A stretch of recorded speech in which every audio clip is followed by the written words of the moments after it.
Focus on what's within your control.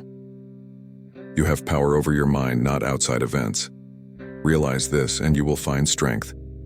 This quote reminds us to focus on things we can control, like our thoughts and decisions, rather than getting overwhelmed by external factors. Rational reflection. Everything we hear is an opinion, not a fact.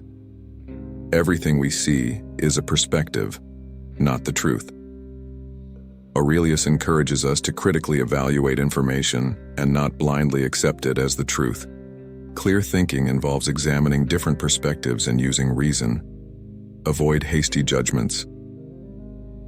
If you are pained by any external thing, it is not this thing that disturbs you, but your own judgment about it. And it is in your power to wipe out that judgment. Now he advises us to pause and evaluate our judgments before reacting emotionally, which can lead to a clearer perspective. Self-examination. The first rule is to keep an untroubled spirit. The second is to look things in the face and know them for what they are. Self-awareness and introspection are essential for clear thinking. By understanding your own biases and emotions, you can think more rationally. Stoic resilience. The art of living is more like wrestling than dancing. This quote suggests that life is full of challenges, and clear thinking helps us navigate them effectively, much like a wrestler uses strategy and skill to overcome obstacles. Acceptance of the present. Do not act as if you had 10,000 years to throw away. Death stands at your elbow. Be good for something while you live, and it is in your power. Aurelius emphasizes the importance of living in the present moment and making the most of it with clear intentions and actions. When you wake up in the morning, tell yourself, "The people I deal with today will be meddling, ungrateful, arrogant, dishonest, jealous, and surly. They are like this because they cannot tell good from evil. But I have seen the beauty of good and the ugliness of evil, and have recognized that the wrongdoer has a nature related to my own, not of the same blood or birth, but the same mind, and possessing a share of the divine. And so none of them can hurt me. No one can implicate me in ugliness, nor can I feel angry at my relative or hate him. We were born to work together like feet, hands, and eyes, like the two rows of teeth, upper and lower. To obstruct each other is unnatural. To feel anger at someone, to turn your back on him, these are obstructions. Whatever this is that I am, it is flesh and a little spirit and an intelligence. Throw away your books. Stop letting yourself be distracted. That is not allowed. Instead, as if you were dying right now, despise your flesh. A mess of blood, pieces of bone, a woven tangle of nerves, veins, arteries. Consider what the spirit is. Air, and never the same air, but vomited out and gulped in again every instant. Finally, the intelligence. Think of it this way. You are an old man. Stop allowing your mind to be a slave, to be jerked about by selfish impulses, to kick against fate and the present, and to mistrust the future. What is divine is full of providence. Even chance is not divorced from nature, from the interweaving and enfolding of things governed by providence. Everything proceeds from it. And then there is necessity and the needs of the whole world, of which you are a part. Whatever the nature of the whole does and whatever serves it to maintain it is good for every part of nature. The world is maintained by change in the elements and in the things they compose. That should be enough for you. Treat it as an axiom. Discard your thirst for books, so that you won't die in bitterness, but in cheerfulness and truth, grateful to the gods from the bottom of your heart. Remember how long you've been putting this off, how many extensions the gods gave you and you didn't use them. At some point you have to recognize what the world it is that you belong to, what power rules it, and from what source you. Concentrate every minute like a Roman, like a man, on doing what's in front of you with precise and genuine seriousness, tenderly, willingly, with justice, and on freeing yourself from all other distractions. Yes, you can if you do everything as if it were the last thing you were doing in your life. And stop being aimless. Stop letting your emotions override what your mind tells you. Stop being hypocritical, self-centered, irritable. You see how few things you have to do to live a satisfying and reverent life. If you can manage this, that's all even the gods can ask of you. Yes, keep on degrading yourself, soul. But soon, your chance at dignity will be gone. Everyone gets one life. Yours is almost used up, and instead of treating yourself with respect, you have entrusted your own happiness to the souls of others. External things distract you? Then make time for yourself to learn something worthwhile. Stop letting yourself be pulled in all directions. But make sure you guard against the other kind of confusion. People who labor all their lives but have no purpose to direct every thought and impulse toward are wasting their time, even when hard at work. Ignoring what goes on in other people's souls, no one ever came to grief that way. But if you won't keep track of what your own soul's doing, how can you not be unhappy? Don't ever forget these things. The nature of the world. My nature. How I relate to the world. What proportion of it I make up. That you are a part of nature, and no one can prevent you from speaking and acting in harmony with it. Always, if thought is something we share, then so is reason. What makes up reasoning beings? If so, then the reason that tells us what to do and what not to do is also shared. And if so, we share a common law, and thus are fellow citizens. And in that case, our state must be the world. What other entity could all of humanity belong to? And from it, from this state that we share, come thought and reason and law. Where else could they come from? The earth that composes me derives from earth, the water from some other element, the air from its own source, the heat and fire from theirs, since nothing comes from nothing or returns to it. So thought must derive from somewhere else as well. And fellow citizens of something. Death. Something like birth, a natural mystery. Not an embarrassing thing. Not an offense to reason or our nature. That sort of person is bound to do that. You might as well resent a fig tree for secreting juice. Anyway, before very long you'll both be dead, and soon forgotten. Choose not to be harmed, and you won't feel harmed. Don't feel harmed and you haven't been. It can ruin your life only if it ruins your character. Otherwise it cannot harm you, inside or out. It was for the best. So nature had no choice but to do it. We have various abilities present in all rational creatures as in the nature of rationality itself, and this is one of them. Just as nature takes every obstacle, every impediment, and works around it, turns it to its purposes, incorporates it into itself, so, too, a rational being can turn each setback into raw material and use it to achieve its goal. Don't let your imagination be crushed by life as a whole.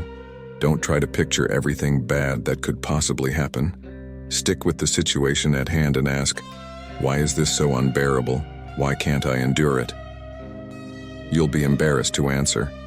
Then remind yourself that past and future have no power over you. Only the present, and even that can be minimized. Just mark off its limits, and if your mind tries to claim that it can't hold out against that well, then heap shame upon it. Are Panthea or Pergamos still keeping watch at the tomb of Varus Chabrias, or Diotimus at the tomb of Hadrian? Of course they are. Would the emperors know if they were? And even if they knew, would it please them? And even if it did, would the mourners live forever? Were they too not fated to grow old and then die? And when that happened, what would the emperors do? The stench of decay. Rotting meat in a bag. Look at it clearly, if you can. To the best of my judgment, when I look at the human character, I see no virtue placed there to counter justice, but I see one to counter pleasure, self-control. Stop perceiving the pain you imagine, and you'll remain completely unaffected, your logos. But I'm not just logos, fine. Just don't let the logos be injured. If anything else is, let it decide that for animate being harmful is whatever obstructs the operation of their senses or the fulfillment of what they intend. Similar obstructions constitute harm to plants. So too for rational creatures, anything that obstructs the operation of the mind is harmful itself. Apply this to yourself. Do pain and pleasure have their hooks in you, Let the sense deal with it. Are there obstacles to your action? If you failed to reckon with the possibility, then that would harm you as a rational being. But if you use common sense, you haven't been harmed or even obstructed. No one can obstruct the operations of the mind. Nothing can get at them, not fire or steel, not tyrants, not abuse, nothing. As long as it's a sphere in perfect stillness, I have no right to do myself an injury. Have I ever injured anyone else if I could avoid it? Everything you're trying to reach, by taking the long way round, you could have right now, this moment, if you'd only stop thwarting your own attempts, if you'd only let go of the past and trust the future to providence and guide the present toward reverence and justice. Reverence, so you'll accept what you're allotted. Nature intended it for you, and you for it. Justice, so that you'll speak the truth frankly and without evasions and act as you should, and as other people deserve. Don't let anything deter you. Other people's misbehavior, your own misperceptions, what people will say, or the feelings of the body that covers you, let the affected part take care of those. And if, when it's time to depart, you shunt everything aside, except your mind and the divinity within, if it isn't ceasing to live that you're afraid of but never beginning to live properly, then you'll be worthy of the world that made you, no longer an alien in your own land, no longer shocked by everyday events as if they were unheard of aberrations, no longer at the mercy of this or that. God sees all our souls freed from their fleshly containers, stripped clean of their bark, cleansed of their grime.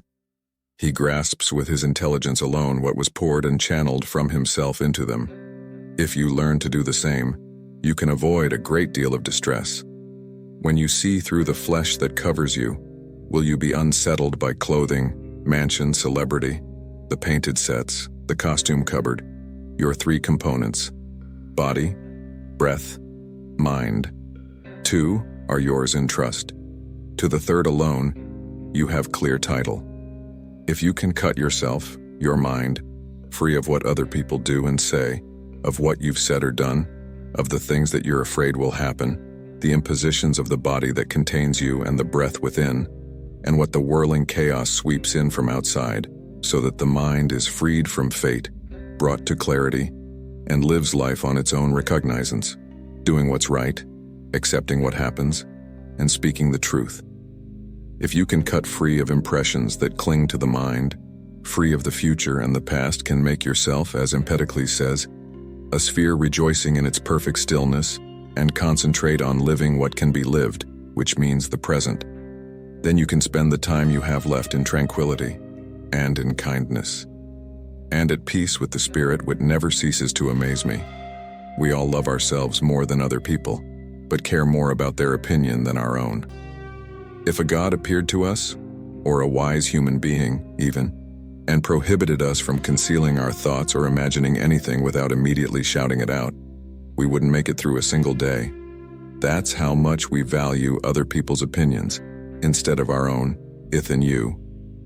How is it that the gods arranged everything with such skill, such care for our well-being, and somehow overlooked one thing, that certain people, in fact, the best of them, the gods' own partners, the ones whose piety and good works brought them closest to the divine, that these people, when they die, should cease to exist forever, utterly vanished? Well, assuming that's true, you can be sure they would have arranged things differently if that had been appropriate. If it were the right thing to do, they could have done it, and it were natural, nature would have demanded it. So from the fact that they didn't, if that's the case, we can conclude that it was appropriate. Surely you can see yourself that to ask the question is to challenge the gods' fairness. And why would you be bringing in fairness unless the gods are, in fact, fair, and absolutely so? And if they are, how could they have carelessly overlooked something so unfair, so illogical, in setting up the world practice even what seems impossible? The left hand is useless at almost everything for lack of practice, but it guides the condition of the soul and body when death comes for us. Shortness of life, vastness of time before and after, fragility of matter, to see the causes of things stripped bare, the aim of actions, pain, pleasure, death, fame, who is responsible for our own restlessness. that no one obstructs us, that it's all in how you perceive it, the student as boxer, not fencer. The fencer's weapon is picked up and put down again. The boxer's is part of him. All he has to do is clench his fist to see things as they are: substance, cause, and purpose. The freedom to do only what God wants and accept whatever God sends. What's made of the gods are not to blame. They do nothing wrong, on purpose or by accident, nor men either. They don't do it on purpose. No one is to blame the foolishness of people who are surprised by anything that happens, like travelers amazed at foreign customs, fatal necessity, and inescapable order, or benevolent providence, or confusion, random and undirected fatal necessity and inescapable order, or benevolent providence, or confusion, random and undirected. If it's providence and admits of being worshipped, then try to be worthy of God's aid reigns better than the right. From practice. How is it that the gods arranged everything with such skill, such care for our well-being, and somehow overlooked one thing? That certain people, in fact, the best of them, the gods' own partners, the ones whose piety and good works brought them closest to the divine, that these people, when they die, should cease to exist forever, utterly vanished. Well, assuming that's true, you can be sure they would have arranged things differently if that had been appropriate. If it were the right thing to do, they could have done it, and it were natural, nature would have demanded it. So from the fact that they didn't, if that's the case, we can conclude that it was appropriate. Surely you can see yourself that to ask the question is to challenge the gods' fairness. And why would you be bringing in fairness unless the gods are, in fact, fair, and absolutely so? And if they are, how could they have carelessly overlooked something so unfair, so illogical, in setting up the world practice even what seems impossible? The left hand is useless at almost everything for lack of practice, but it guides the condition of the soul and body when death comes for us. Shortness of life, vastness of time before and after, fragility of matter, to see the causes of things stripped bare, the aim of actions, pain, pleasure, death, fame, who is responsible for our own restlessness, that no one obstructs us, that it's all in how you perceive it, the student as boxer, not fencer.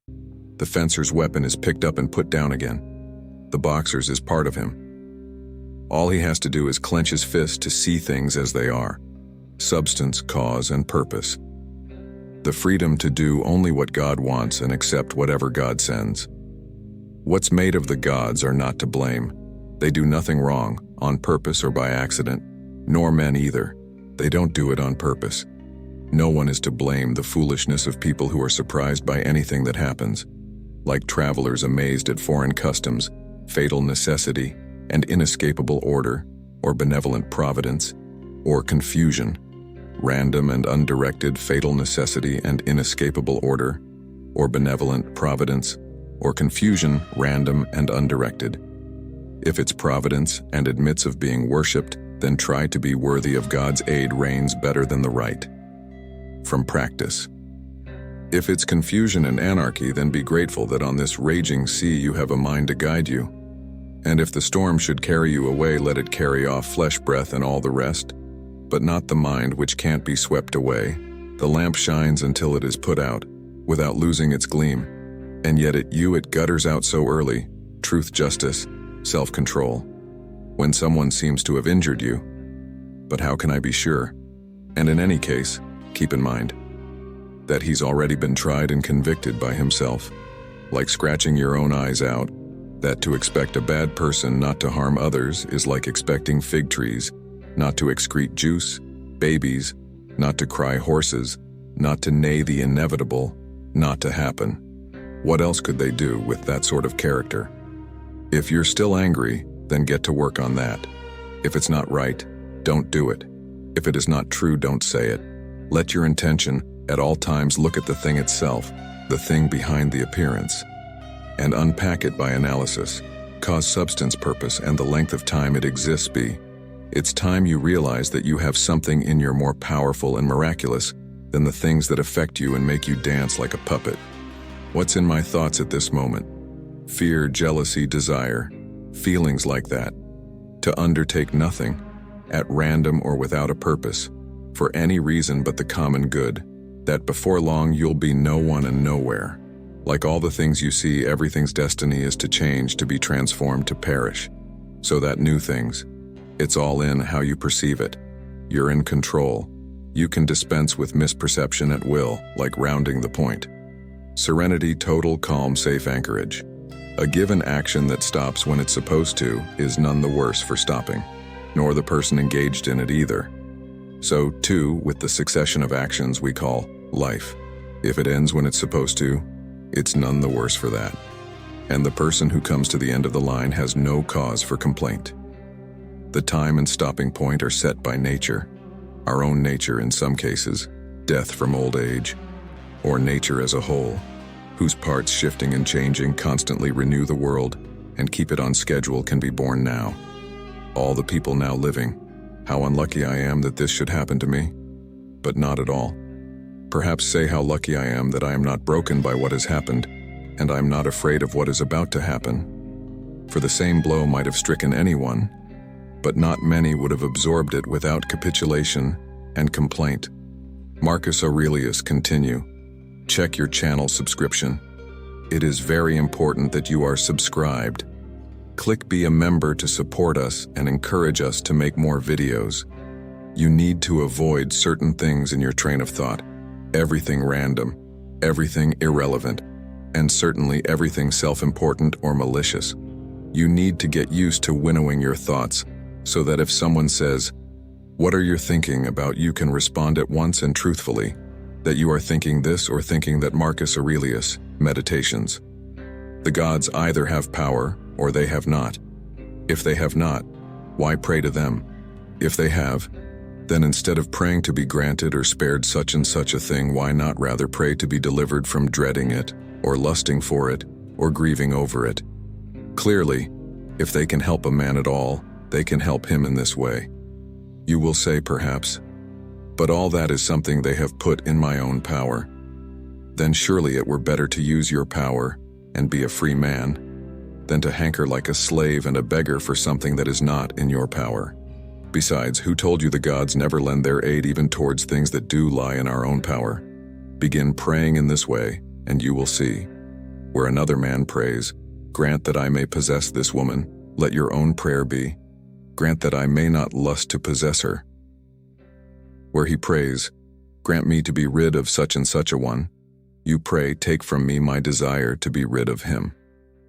Where he begs, "Spare me the loss of my precious child," beg rather to be delivered from the terror of losing him. In short, give your petitions a turn in this direction and see what comes. Marcus Aurelius.